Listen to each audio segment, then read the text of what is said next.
des passants qui passent sur le trottoir, ils sont tout à groupe, et la pub choisit un secteur de 30 cm si tu veux, sur le trottoir, et il n'y a que la personne qui passe à cet endroit-là qui va entendre le message publicitaire. Pendant tous ses voisins, les autres qui sont à 1 mètre de lui, n'entendront rien.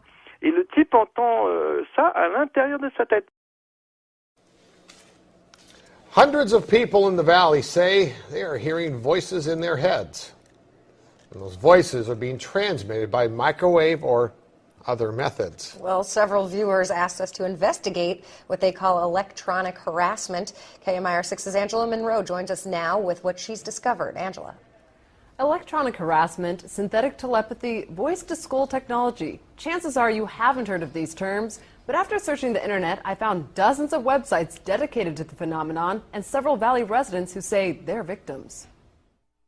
How much more can you invade me than to go into my brain? It sounds like somebody else is reading the book, only it's thoughts. We're not having a group hallucination. This is actually something that's happening. These men all live in the area, didn't know each other before the voices started, and say someone is playing mind games with them. Mostly it's a lot of derogatory comments about whatever you're thinking about. Kevin Bond says he used to have a normal life. I was living in the San Diego area, I was clerking for a federal judge, and I noticed that I was being followed by a whole bunch of people. According to the websites, what Bond is describing is called gang stalking. He moved to Palm Springs to escape. I started hearing, as you'll hear, hearing voices and what they'll call voice-to-skull or microwave hearing. Bob Stansfield says his experience was similar and started a decade ago. They were active in following me around here, and I started hearing the voices a little bit after the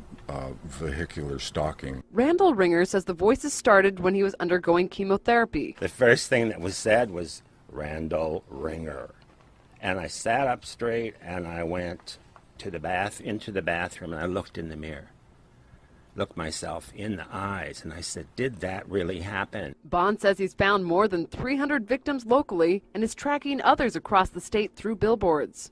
In Johnson Valley, a Freedom House just opened to help people who believe they are being targeted. To many of you who find yourselves the object of covert harassment, that there is hope and that you are not alone, and that we are striving to find legislation and we're working towards freedom for all. Derek Robinson leads a national group called Freedom from Covert Harassment and Surveillance. He says he knows who's playing mind games. Rogue government officials that are sponsoring this, also corrupt business officials, and private citizens. And he also told us how. Most of it is delivered by microwave, and I believe it's satellite delivered.